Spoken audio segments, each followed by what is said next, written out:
Good day, ladies and gentlemen, and welcome to the Baker Hughes Company first quarter 2023 earnings conference call. At this time, all participants are on a listen-only mode. Later, we will conduct a question-and-answer session, and instructions will follow at that time. As a reminder, this conference call is being recorded. I would now like to introduce your host for today's conference, Mr. Jud Bailey, Vice President of Investor Relations. Sir, you may begin. Thank you. Good morning, everyone, and welcome to the Baker Hughes first quarter 2023 earnings conference call. Here with me are our Chairman and CEO, Lorenzo Simonelli, and our CFO, Nancy Buese. The earnings release we issued earlier today can be found on our website at bakerhughes.com. We will also be using a presentation with our prepared remarks during this webcast, which can also be found on our investor website. As a reminder, during the course of this conference call, we will provide forward-looking statements. These statements are not guarantees of future performance and involve a number of risks and assumptions. Please review our SEC filings and website for a discussion of the factors that could cause actual results to differ materially. As you know, reconciliations of operating income and other GAAP to non-GAAP measures can be found in our earnings release. With that, I will turn the call over to Lorenzo. Thank you, Judd. Good morning, everyone, and thanks for joining us. We were pleased with our first quarter results and remain optimistic on the outlook for 2023. As you can see on slide 4, we maintained our strong order momentum in IET and SSPS. We also delivered solid operating results at the high end of our guidance in both business segments, booked almost $300 million of new energy orders, and generated approximately $200 million of free cash flow. Turning to slide 5, while 2023 has already started off with some macro volatility, we remain optimistic on the outlook for energy services and Baker Hughes. Our diverse portfolio features long cycle and short cycle businesses that position us well to navigate any periods of variability that may occur across the energy sector. Despite the elevated recession risk for major developed economies, we expect the supply-demand balance in the global oil markets to gradually tighten over the course of the year. Factors driving this include China's economy recovering, non-OECD demand continuing to grow, and OPEC Plus remaining proactive in maintaining adequate and stable oil price levels. We expect this macro backdrop to still support a double-digit increase in global upstream spending in 2023, with multiple international projects being executed and the offshore development pipeline growing. We continue to believe that the current environment remains unique, with a spending cycle that is more durable and less sensitive to commodity price swings relative to prior cycles. Factors driving this extended cycle include financially stronger operator balance sheets, disciplined capital spending focused on returns versus growth, and IOCs and NOCs that are balancing modest production growth with longer-term investments in new energy. Another notable characteristic of this cycle is the continued shift towards the development of natural gas and LNG. As the world increasingly recognizes the crucial role natural gas will play in the energy transition, serving as both a transition and destination fuel, the case for a multi-decade growth opportunity in gas is steadily improving. This is driving operators of all sizes to dedicate more spending towards natural gas development, as well as LNG projects and associated infrastructure. We are seeing the early stages of this shift through a step up in the exploration and development of gas reserves in regions like Africa, the Middle East, and the Eastern Mediterranean. We are also seeing the introduction of new technologies and entrance into the LNG sector more broadly, as well as an evolution in contracting structures for LNG offtake volumes. For these reasons, LNG project sanctioning activity has gotten off to a strong start in 2023, with 20 MTPA already reaching FID and other projects likely to soon follow. Contrary to conventional wisdom, we believe that recent declines in global LNG prices from the unsustainably high levels reached last year is a net positive for the sector by supporting demand growth in key developing markets and bringing closer alignment on LNG pricing expectations between buyers and sellers. Based on conversations with existing and new customers, we see the potential for this LNG cycle to extend for several years with a pipeline of new international opportunities expanding project visibility out to 2026 and beyond. We remain confident that we will see 65 to 115 MTPA of LNG projects reach FID in 2023 and continue to see solid project activity in 2024 and 2025. In addition to capitalizing on the commercial opportunities presented by this favorable macro backdrop, a primary focus for Baker Hughes in 2023 is transforming the company operationally and positioning it for the future of the energy markets. This includes executing on our previously stated cost-out initiatives, which Nancy will talk about in more detail, and reshaping the company into two strategically managed business segments with a leaner corporate function. We have done a lot of work evaluating our entire organization these last few months, and the changes we are driving will enable faster decision-making and allow us to operate as a leaner, more simplified organization. It will take time to reach our ultimate goals, but I strongly believe that the work we are undertaking this year will lay the foundation for consistently better operating results and higher returns in the future. Turning to slide 6, I will provide an update on each of our business segments.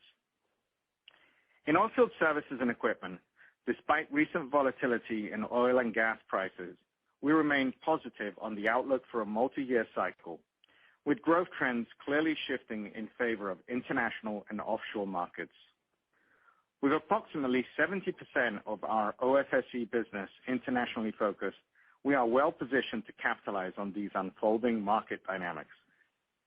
Geographically, multiple regions are poised for strong growth this year, led by the Middle East and Latin America, where the pipeline for both shallow water and deep water growth opportunities is becoming more visible. In other markets like West Africa and the Eastern Mediterranean, offshore activity is also improving, with multi-year drilling programs starting to come into focus. In North America, activity has been seasonally weaker to start the year as expected, with a high likelihood of further softness as activity in gas basins responds to recent natural gas price weakness. However, with roughly 55% of our North American business comprised of artificial lift and production chemicals and a customer mix weighted towards the majors and large independents, we expect our portfolio to perform relatively well in the current environment. Within our OFSE product lines, we continue to see the strongest growth and performance in our well construction product line, which is supported by the leading technologies in our drilling portfolio. Our completions, intervention, and measurement product line also continues to perform well and will be further improved by the recently closed acquisition of Altus Intervention. Altus will complement our existing intervention solutions business and add new technology that can be scaled into new geographic markets. In production solutions, we continue to see incremental improvements in our chemicals business as supply chain constraints ease and profitability continues to normalize.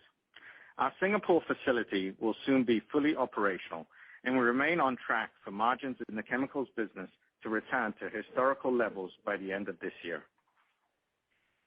Another positive development for our production solution business is the recent announcement of Lucipa, which is a platform-agnostic digital solution.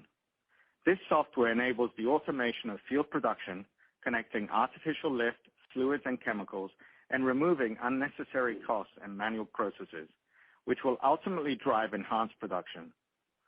We also recently announced a collaboration with Corva, a third-party digital solution that improves well construction efficiency, further enhancing OFSE's digital capabilities. In our subsea and surface pressure systems product line, the demand outlook continues to strengthen. During the first quarter, we booked a major award to provide equipment and services for the Agogo field offshore Angola. We will be providing 23 subsea trees and 11 Aptara manifolds, representing our largest subsea tree order in almost 5 years. As we reposition the subsea projects and services business to focus predominantly on a few key markets, we see a robust pipeline of opportunities building and anticipate further order momentum for this year and beyond. For our flexible business within SSPS, we expect orders to remain strong in 2023 after a record year in 2022. Given robust demand, conversion cycles are lengthening in the business with limited excess capacity until 2025. On the operational front, the integration of SSPS into our OFC segment and restructuring of the business continues to progress well. In line with the capacity rationalization for SPS that we disclosed last quarter, we are in the process of decommissioning and right-sizing multiple manufacturing sites. Our focus is now shifting to the surface pressure control business, where we see similar opportunities to right-size capacity, integrate supply chain and engineering, and localize in key growth markets, particularly the Middle East. As a reminder, these steps are in addition to the cost savings gains from removing management layers and will largely come into effect in 2024. For 2023, we continue to expect OFC to deliver double-digit revenue growth and for EBITDA margins to expand by 150 to 200 basis points as activity increases in multiple regions and self-help initiatives in key areas are executed. Moving to IET, we saw another excellent quarter commercially, continuing on the strong momentum from the end of 2022. Gas Tech Equipment booked a number of LNG awards in the quarter, totaling almost $1.4 billion, with continued progress across our world-class franchise. The recent decline in energy prices have had virtually no impact on our discussions in terms of timing or the pipeline of opportunities.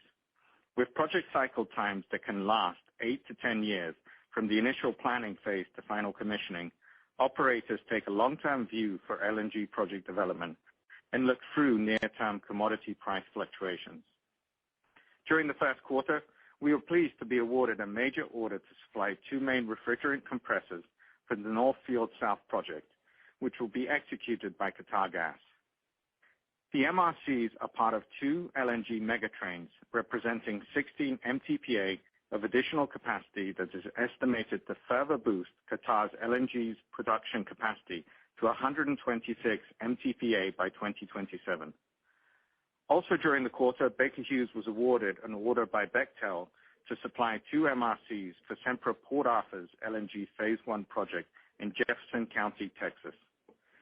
Baker Hughes will supply gas turbines and centrifugal compressors across 2 LNG trains for a nameplate capacity of approximately 13 MTPA, as well as 2 electric motor-driven compressors for the plant's boosting services. Baker Hughes was also awarded an order by Black & Veatch to deliver 2 LM9000-driven compressor trains for the Petronas ZLNG facility in Sabah, Malaysia.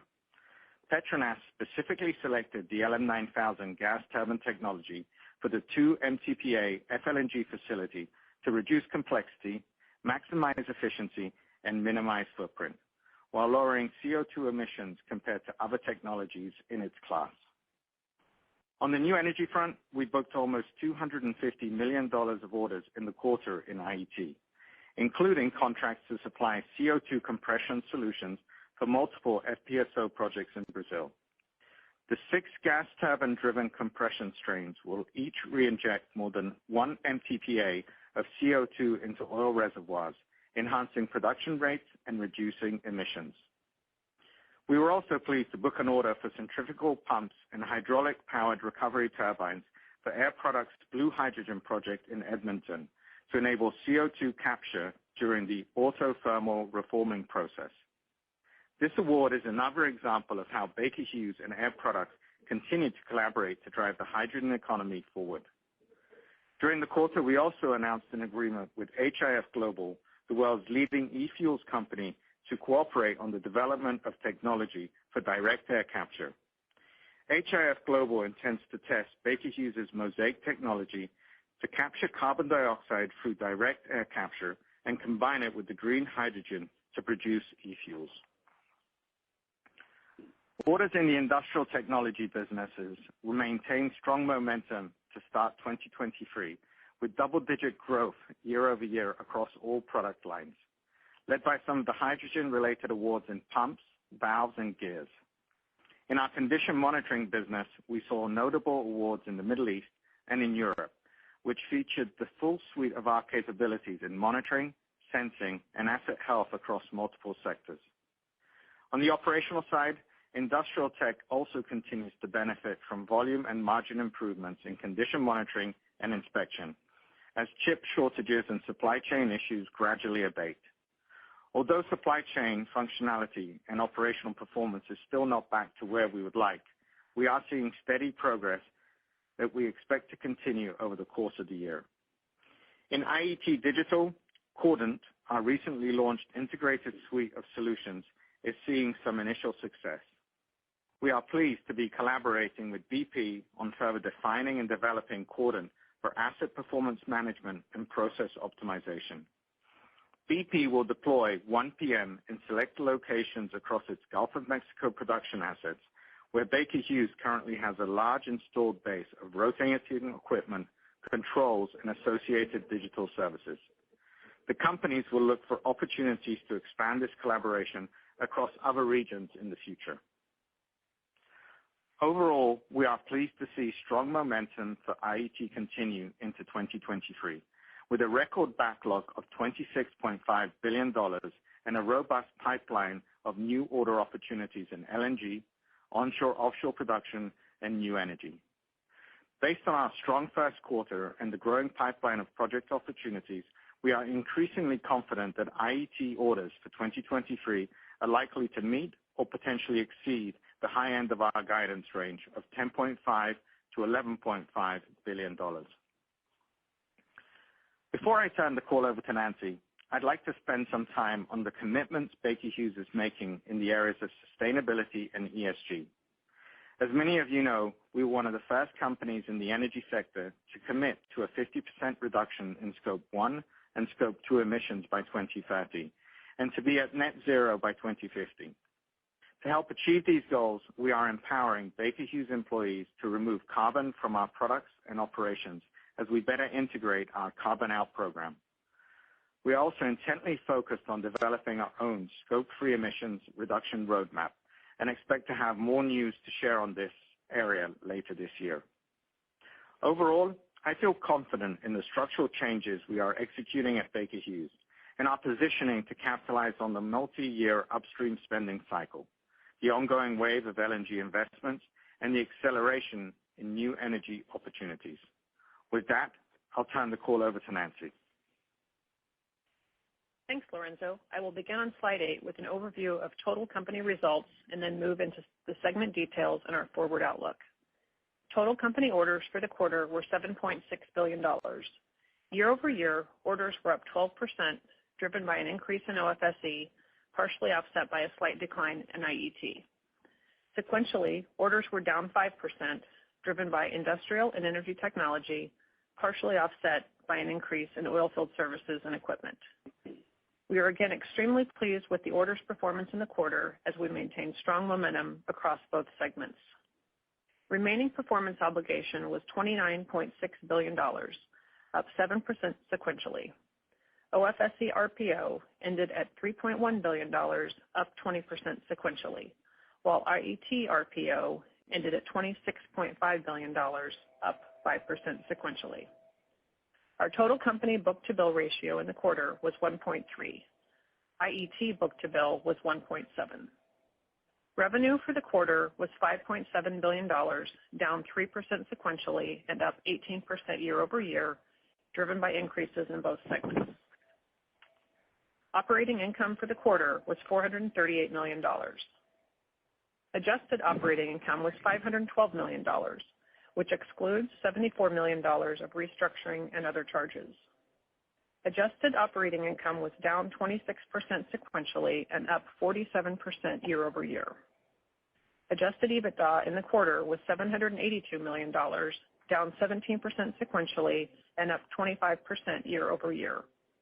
Our adjusted EBITDA rate for the quarter was 13.7%, down 240 basis points sequentially and up 80 basis points year over year. Corporate costs were $100 million in the quarter.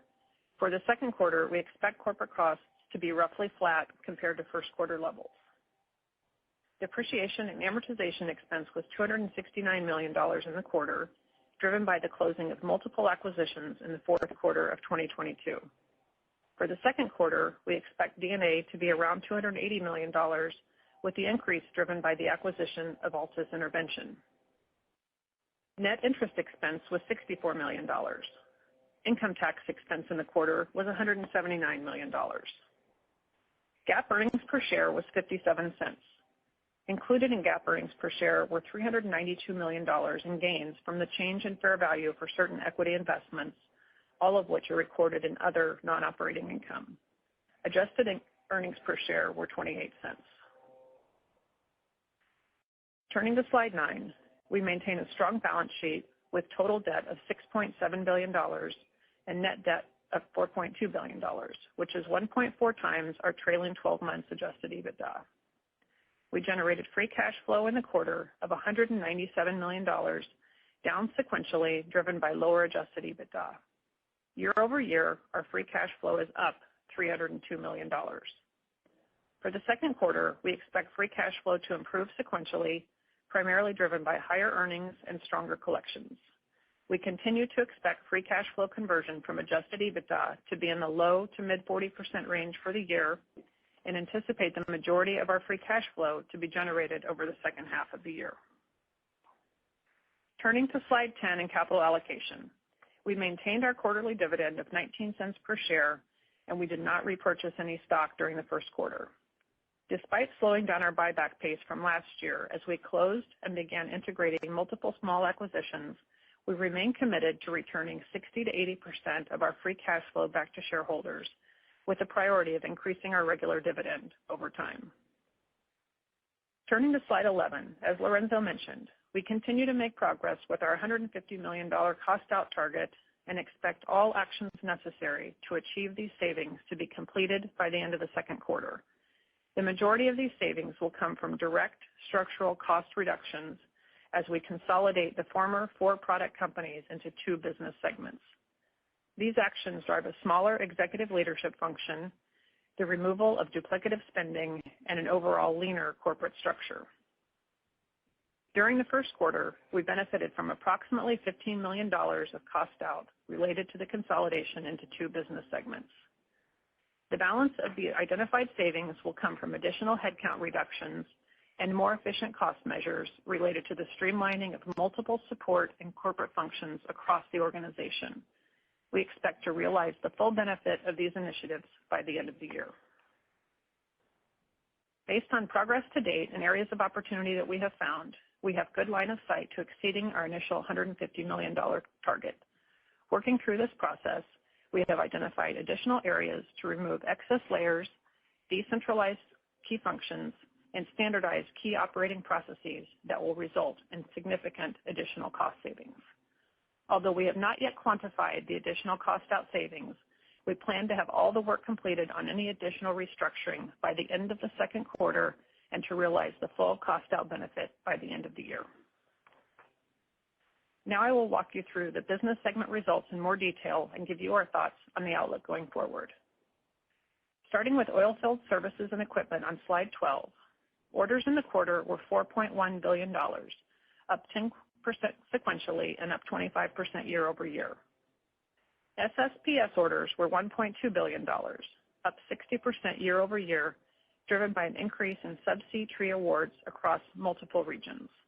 Most notably, we received a large subsea equipment order from E&I for a GoGo Phase 3 and an SPC order in the Middle East. OFSE revenue in the quarter was $3.6 billion, flat sequentially and up 19% year over year. On a sequential basis, the seasonal decline in the traditional oilfield services businesses was offset by an increase in SSPS revenue driven by the timing of backlog conversion. International revenue was up 1% sequentially, driven by Latin America up 10% and Europe, CIS, SSA up 1%, offset by Middle East, Asia down 2%. North America revenue decreased 4%. Excluding SSPS, international revenue was down 3% sequentially, and North America revenue was down 1%. OFSE operating income in the quarter was $371 million, down 11% sequentially and up 75% year over year. Operating income rate was 10.4%, down 120 basis points sequentially and up 330 basis points on a year-over-year basis. OFSE EBITDA in the quarter was $579 million, down 6% sequentially and up 33% year over year. EBITDA margin rate was 16.2%, with margins decreasing 100 basis points sequentially, primarily due to seasonality in the services business, lower cost productivity, and a higher mix of SSPS revenue converting during the quarter. Year-over-year EBITDA margins were up 180 basis points. If we move to slide 13, IET orders were $3.5 billion, down 18% sequentially and down 1% on a year-over-year basis. Gas technology equipment orders in the quarter were down 9% year-over-year.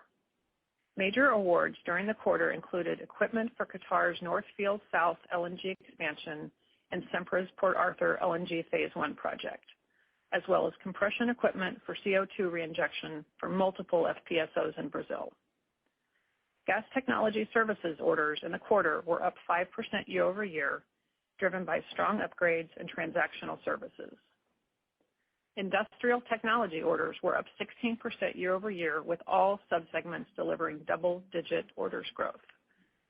RPO for IET ended at $26.5 billion, up 5% sequentially. Within IET RPO, gas tech equipment RPO was $10.5 billion, and gas tech services RPO was $13.6 billion. Turning to slide 14, revenue for the quarter was $2.1 billion, up 18% versus the prior year. Gas tech equipment revenue was up 52% year-over-year, driven by the execution of project backlog. Gas tech services revenue was up 2% year-over-year, driven by transactional services, offset by the discontinuation of our Russia operations. Industrial technology revenue was up 4% year-over-year. Inspection and condition monitoring revenue was up year-over-year, while PBG, PSI, and Nexus controls were down year-over-year. Operating income for IET was $241 million, flat year-over-year. Operating margin rate was 11.3%, down 200 basis points year-over-year. IET EBITDA was $297 million, up 2% year-over-year. EBITDA margin was 13.9%, down 210 basis points year-over-year. Higher volume was offset by higher equipment mix and higher R&D spending related to new energy investments. Turning to slide 15, I'd like to update you on our outlook for the two business segments. Overall, we remain optimistic on the outlook for both OFSE and IET, with solid growth tailwinds across each business, as well as continued operational enhancements to help drive backlog execution and margin improvement. For Baker Hughes, we expect second quarter revenue to be between $6.1 and $6.5 billion, and adjusted EBITDA between $845 and $905 million.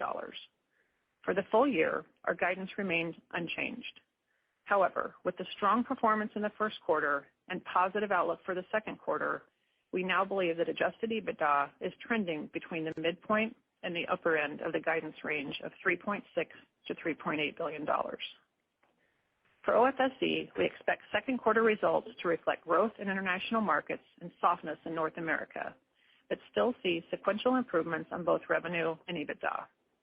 We expect second quarter revenue for OFSE between $3.65 and $3.85 billion, and EBITDA between $590 and $650 million. For the full year 2023, we remain positive on the outlook for OFSE. International activity is tracking in line with our expectations, but we now expect North America D&C spending to increase in the low double digits in 2023, which is lower than the mid to high double-digit growth expectation that we communicated in January. Despite the weaker outlook in North America, our full-year outlook for OFSE remains unchanged, with revenue between $14.5 and $15.5 billion and EBITDA between $2.4 and $2.8 billion in 2023. For IET, we expect second quarter results to benefit from strong revenue growth, year-over-year as we execute on our backlog for gas tech equipment, while industrial technology is expected to grow modestly. We expect second quarter IET revenue between $2.35 and $2.75 billion and EBITDA between $320 and $380 million. For the full year, our outlook for IET is a little more constructive as we see positive order momentum continuing and supply chain disruption in both gas tech and industrial tech gradually improving in line with expectations. For orders, we are maintaining our guidance range, but feel increasingly confident in meeting high end of the range and see the opportunity to exceed the high end and potentially match 2022 order levels. As we get more visibility on the timing for select projects, we'll provide updates during the year. For revenue and EBITDA, our guidance remains unchanged, but with a bias that each could trend above the midpoint of the range. With that, I'll turn the call back over to Lorenzo. Thank you, Nancy. Turning to slide 16, Baker Hughes is committed to delivering for our customers and our shareholders. We remain focused on capitalizing on the growth opportunities across OFSE and IET, including LNG and new energy. We continue to invest in R&D to develop our technology portfolio in hydrogen, carbon capture, and clean power. We also remain committed to delivering on our cost-out objectives by optimizing our corporate structure to enhance our margin and return profile. We continue to target EBITDA margins of 20% in OFSE and IET and increasing ROIC in both businesses to 15% and 20% respectively. And finally, we continue to focus on generating strong free cash flow and returning 60 to 80% of this free cash flow to shareholders, while also investing for growth across our world-class business. With that, I'll turn the call back over to Judd. Thanks, Lorenzo. Operator, let's open the call for questions.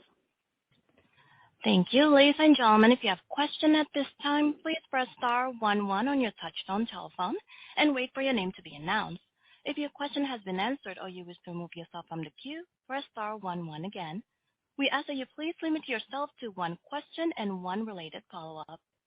Please stand by while we compile the Q&A roster.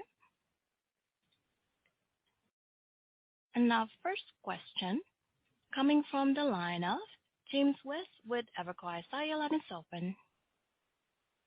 Hey, good morning, Lorenzo, Nancy, Judd. Hey, James. Lorenzo, I wanted to start quickly on LNG. You talked a lot about it during your prepared remarks, so I don't want to belabor the point too much, but clearly we've hit another momentum point here with a good number of awards coming through for you guys, but also a lot of LNG, FID, either happening or about to happen. And so I was curious what you see over the next couple of months as kind of timing and cadence. I know these things are hard to call exactly, but it seems like we've kind of pulled forward here. And then as we think out further in the out years, what you see on the 2 to 5 year type of horizon.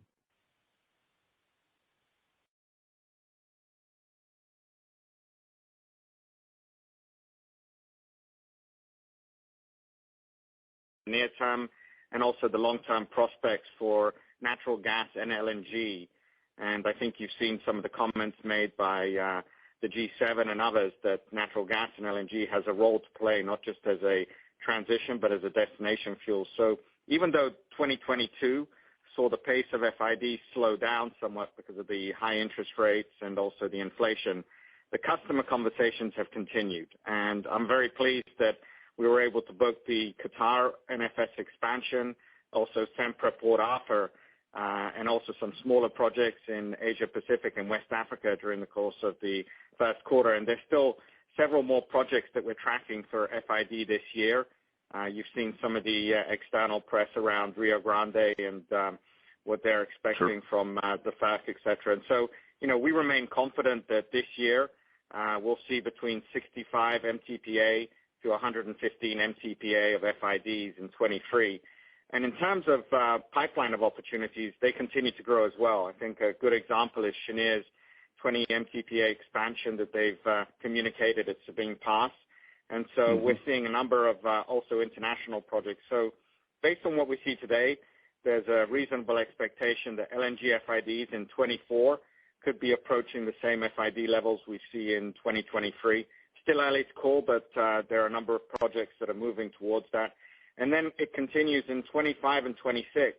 We also see a set of opportunities improving, and with the potential for FID ranges between 30 to 60 MTPA each year. So again, the market's very active at the moment, and we like the position that we have and helping our customers.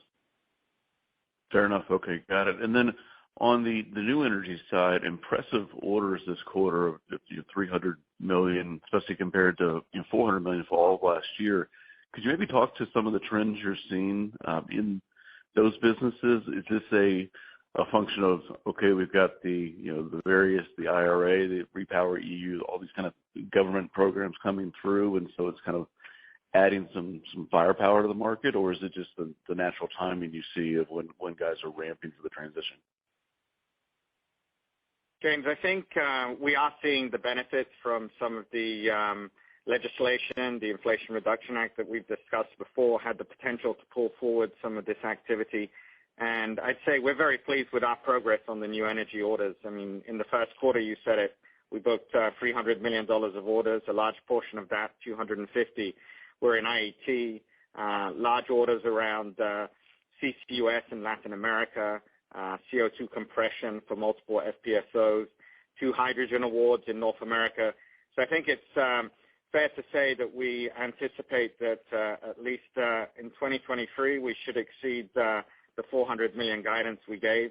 Again, we're looking at the pipeline of opportunities, and over the course of the next 3 to 4 years, we think that the new energy content should be around 10% of our gas tech orders.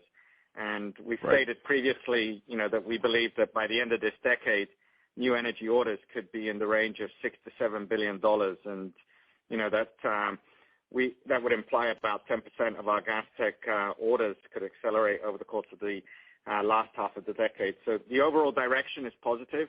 I think it's in line with what we've been saying. We have seen some acceleration. Feel good about our positioning and also the product capability we have here. Got it. Thanks, Lorenzo. Thank you. And one moment for next question. And our next question coming from the line of Arun Jayaram from JPM Chase. Your line is open. Yeah, good morning. Lorenzo, I was wondering if you could provide a little bit more color on what you're seeing in terms of IET orders. You expressed, I believe, confidence now at the upper end of the range and perhaps achieving the $10.5 to $11.5 billion order guide. But what is driving the potential upside? Yeah, sure, Arun. And let's feel good about IET. And again, we indicated that we should be at the upper end of the guidance range. And you had some of the comments around LNG, the activity we're seeing there. Also, some of the new energy coming through from an orders perspective. So those are elements that clearly help us. We still expect the offshore production to be down after a very strong year in 2022 with the FPSOs. But, overall, again, positioning for the upper end of the guide here. Great. My next question, one of the sources of upside within OFSE was SSPS. I was wondering, Lorenzo, if you could provide maybe some details on some of the self-help initiatives. I know last quarter you talked about rationalizing some of the capacity, but what are you seeing in terms of the revenue opportunities, synergies as you've combined, OFS with OFE? Yeah, definitely. And look, we've been indicating that we wanted to rationalize some of our capacity. And as you look at SSPS, we've taken several steps also at the end of last year and beginning of this year to really take out some of our excess capacity on the subsea trees. We're also been rationalizing capacity in Asia, Latin America, outsourcing some of the basic machining that we've typically done in the UK.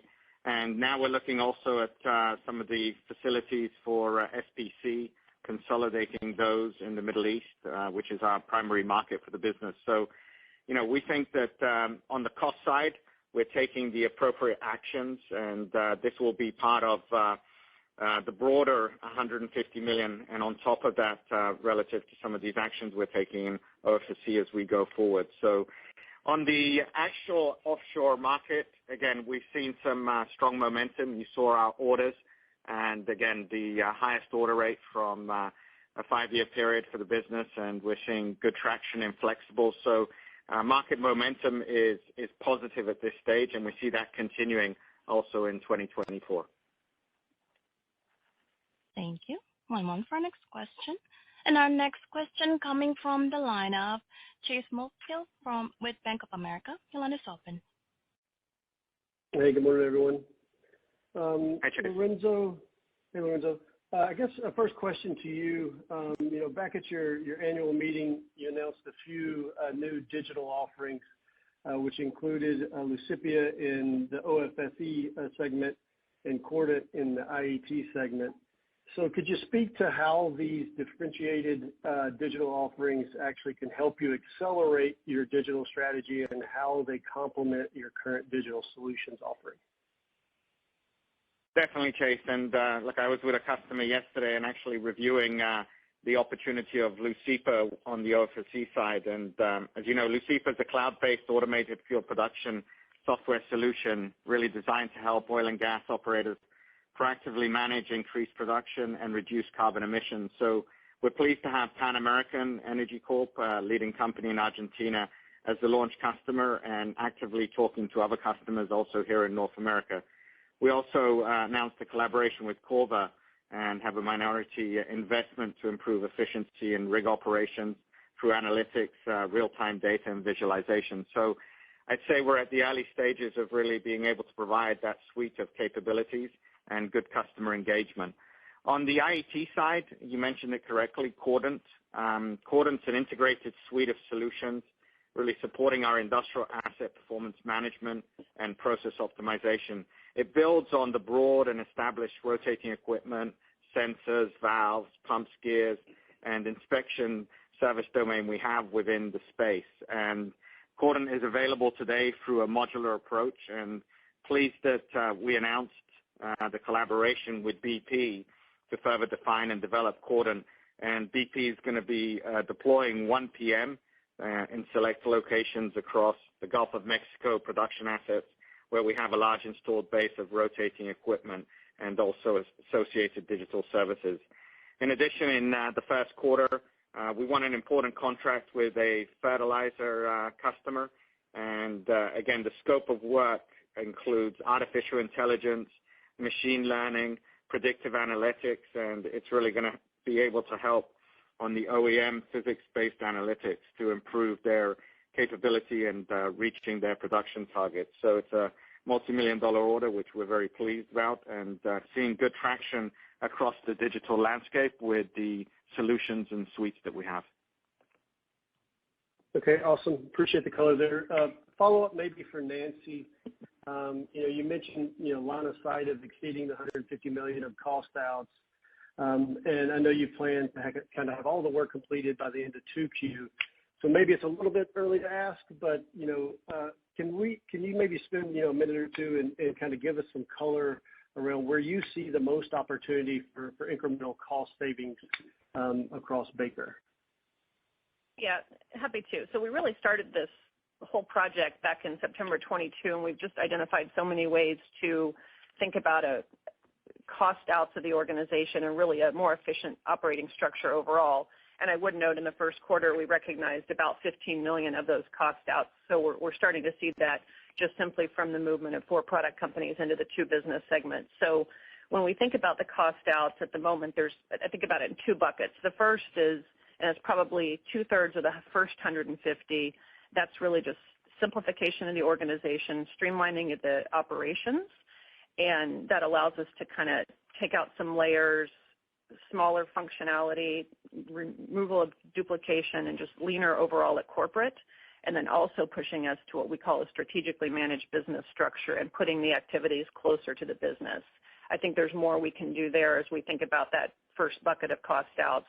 The second is really cost controls and thinking about optimizing all of our support functions and thinking about how we spend our money with technology, external expenses, third-party services, and the like. So I think there's opportunities in both ways, and we're going to continue to methodically work through all of it and thinking about how do we centralize activities that need to be at the core, how do we put the right things at the business, and then really standardizing some of our key operating processes. So we do think that's going to generate additional savings.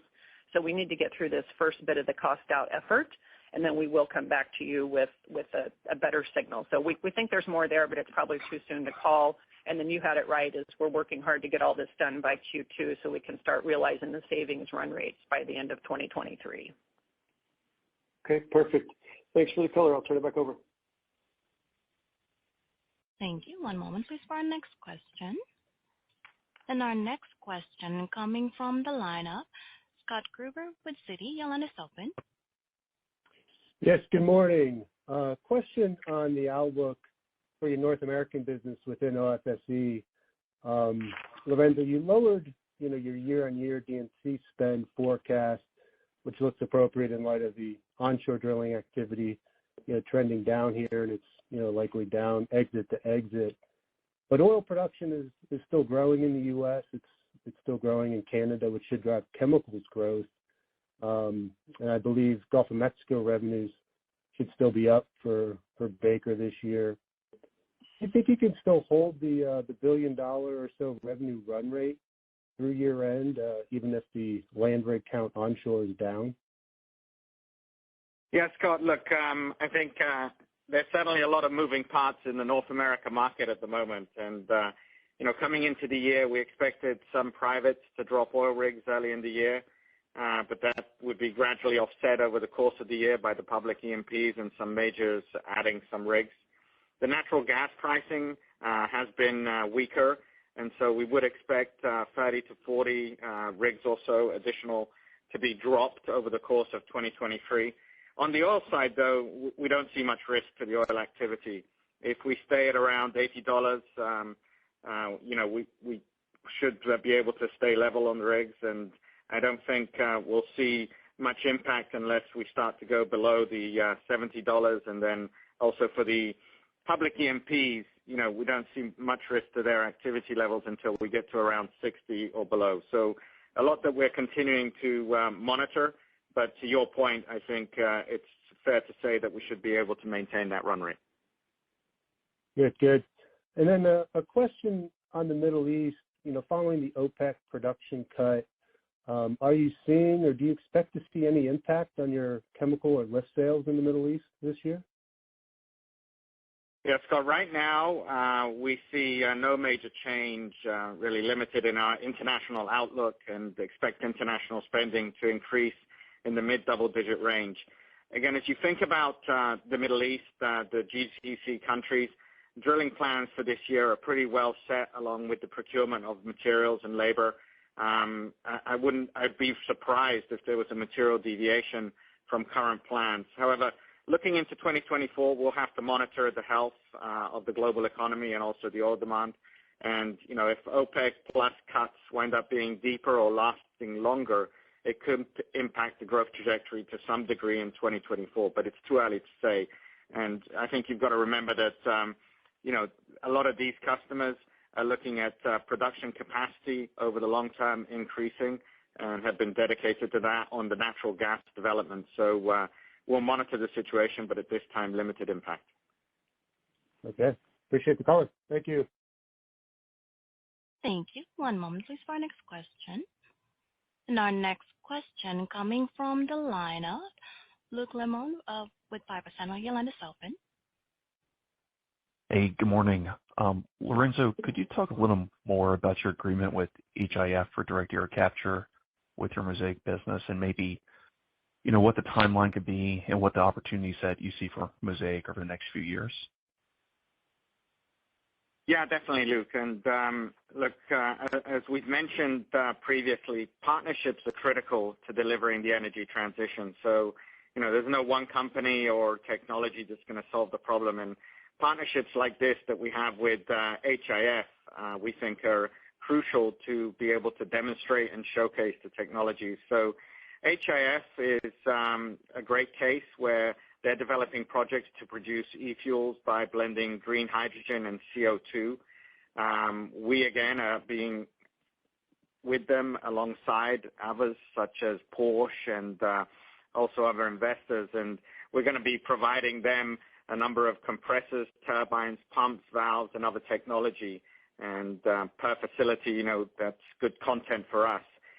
We announced during the course of the quarter an intent to cooperate on the development of the direct air capture. And if you look at Mosaic, it's a company that has specialized in metal organic frameworks, MOF, which have the potential to capture low concentration CO2. So what we're going to be doing is demonstrating that with a prototype with Hughes in 2024, and again, enabling them to start to deploy their e-fuel projects. So feel good about the partnership here and also the opportunity going forward. It's a game changer, again, if you look at e-fuels, because they utilize the same infrastructure that's existing today. And so from an investment level, it can be a nice substitution with a lower carbon footprint. All right, great. Thanks, Lorenzo. Thank you. One moment please for our next question. And our next question coming from the line of Mark Bianchi with Cowen. Your line is open. Hey, thank you.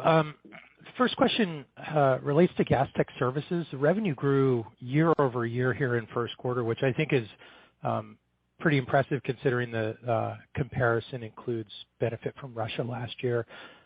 Maybe you could talk to the year over year outlook as we progress through the year. I guess you still have a difficult comparison with Russia in the second quarter, but then that goes away as we get into the back half. Just talk about what we should expect there if you could. Yeah, we're seeing really good growth in the services side of the business, and we do anticipate solid recovery. I would say we're cautiously optimistic. One of the limiters still is the supply chain recovery, especially on the aviation side. So as we think about the inputs for services, that's still in its recovery phase. But yeah, we're very supportive of where services is going, and we anticipate it continuing to move up over the year. Okay, presumably we should see that year over year growth rate improve as we get into the back half. Yeah. Okay. Absolutely. Nancy, sticking with you, the share repurchase was there wasn't any in the first quarter. You're talking about 60-80% return of free cash flow in the year. I'm just curious, is it more about price sensitivity on the stock price? Are there M&A that is being contemplated? Is it just a matter of wanting to hold on to some more cash because of what's going on in the banking system? Maybe you could just sort of talk to those drivers. Yeah, absolutely. And you have it right. We do still plan to buy back shares at some point this year, and that's all in alignment with our priority of returning 60 to 80% of our free cash flow back to shareholders. But we have paused for the moment. And you're right, the markets are a little choppy right now, so it's a good time to just be cautious. We've also engaged in quite a bit of M&A activity over the last few quarters, so we're letting that settle, even with just most of that's completed with the closing of Altus in April. But it is a good time for us to let the organization settle. And then, as you know, our free cash flow is very much back half weighted. So we're just kind of restoring our cash levels at the moment, letting that build throughout the course of the year. But we do intend to resume buybacks at some point later this year. Thank you so much. Thank you. One moment for our next question. And our next question coming from the line of David Anderson with Barclays. Your line is open. Good morning, Lorenzo. Just shifting back to the Middle East. Hi, good morning. I was wondering if you could talk about Abu Dhabi and specifically. You have a very unique position there with ADNOC Drilling. I believe you've been on your integrated services. You're on something like 40 rigs right now with ADNOC Drilling. I was wondering how that's progressing. Maybe kind of talk about some of the work that you're pulling in there, and where that number is going to. We just saw an announcement with that Upper Zakum was just awarded all IDS work. So maybe can you just talk about that business in particular and how that's developing and where you see that going? Dave, I should be asking you the question considering you were just out there in the Middle East. But look, we feel very good about the relationship that we have with ADNOC Drilling, and as you know, It started several years ago. Also our position within UAE. And I'd say that with the announcements that also ADNOC has made relative to the commitment to increasing production, we see positive momentum with the also ADNOC drilling, and we have specific technologies that are appropriate that allow the time to drill to come down and drive efficiencies and productivity. So I'd say we are optimistic about the future growth and obviously participating with ADNOC drilling. Do you need to bring in more equipment in there? I mean, I guess capacity is going to be one of the things we're going to be talking about quite a bit going forward. But just in terms of that business itself, do you need to pull in more? Do you need to build more? Do you have enough kind of on hand?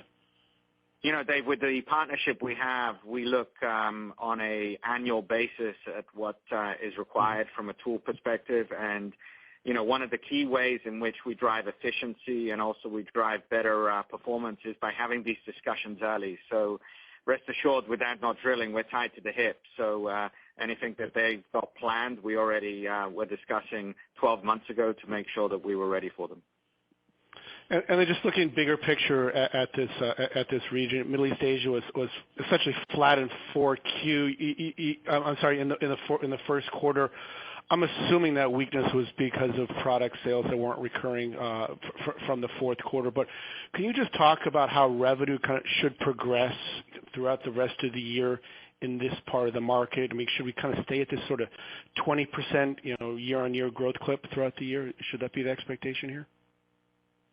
Yeah, you're correct in your assessment relative to the difference between fourth quarter and first quarter. At the fourth quarter, you do traditionally have direct tool sale to take place that don't take place in the first quarter. As you look forward, again, we're continuing to see that there's good international growth and within Southeast Asia as well, and we should continue to see that progression. Okay. Thanks, Lorenzo. Thank you. One moment for our next question. And our next question coming from the line of Stephen Gengaro with Stifel. Your line is open. Thanks. Good morning, everybody. Can you talk, I guess, two things as it relates to OFSE. Can you talk about just current pricing trends internationally? And then maybe as a follow-up, when you think about the 20% EBITDA margin target, how much of that is price versus sort of activity and self-help, et cetera? Yeah, just in terms of the pricing environment, look, as you look at North America, it's starting to level off. But we expect our pricing for our technology in North America to remain firm. Internationally, we're gaining good traction given the strong activity levels and some of the tightness in the market. That being said, it will take some time to flow through from an earnings standpoint. And as you look at the construction of the 20%, we've always said that it's a combination of some of the pricing, but a lot of self-help as well. Thanks. And when you think about production chemicals, I think Nancy mentioned getting back to sort of historical levels by the end of the year. Can you just give us kind of an update on the traction there, and are those historical levels accretive to overall service margins? I think they are, but just checking. Yeah, definitely. And I think, we continue to see positive developments in our chemicals business, improving margins. Chemical pricing has been favorable.